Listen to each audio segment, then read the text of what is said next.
That name comes up on the order queue, you just take it very slowly indeed. Fortunately though, while I'm misspeaking, I've got a whole team of colleagues who are doing the same sort of thing, putting their foot in it in various different ways. And a few years ago, weather forecasters are particularly good at it. And Helen Willits was doing an outside broadcast weather forecast from some racing stables. I think it was to do with the Grand National. And she ended up her forecast standing outside a stable, and she was holding a carrot, and the horse was very obligingly leaning out of the stable with his head out. And she said, well, so much for the weather, now I'm going to see if I can satisfy this stallion. Chris Hollins, our erstwhile sports guy, who was a marvellous dancer as well, of course, once Strictly Come Dancing. And we sent him to Blackpool once to look at that marvellous ballroom there where the organ comes up from the floor below, playing I Do Like the Beachside, the Seaside. And he was in his white tie and tails and showing us how it all worked. And naturally, it being live television, when the organ rose from the floor below, it got stuck halfway between the two floors. So what does Chris say? He says, never mind, join us again in the next hour, we'll see if we can get the organ up properly next time. But my favourite was Carol Kirkwood, who's still our resident weather forecaster, an absolutely marvellous woman, really terrific person.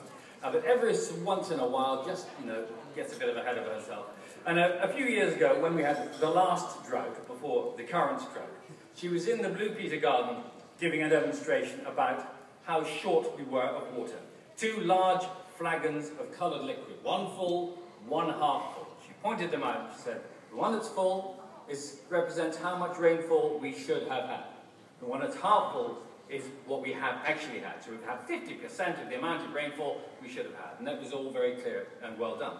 Half an hour later, Carol does another weather forecast. And this time, it's just a straight forecast telling us what's going to happen without the flagons. So at the end of that, I said to her, well, Carol, that's very, very good, thanks. You showed us a wonderful demonstration earlier. Are we going to get a repeat performance? She said, oh yes, my jugs. I'll have them out again at 8:10.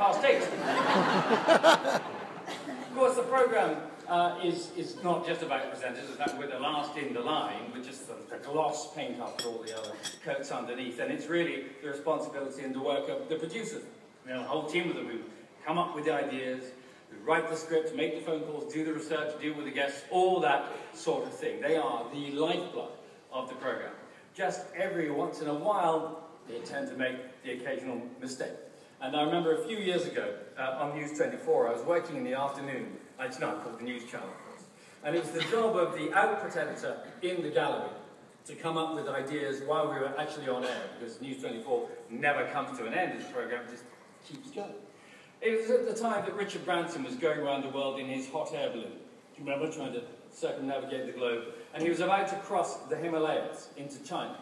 Dangerous thing to do. So the producer, while we were in a tape, I was on set, while we were watching a tape of some kind, he said, I've got an idea. Let's talk to somebody who's already done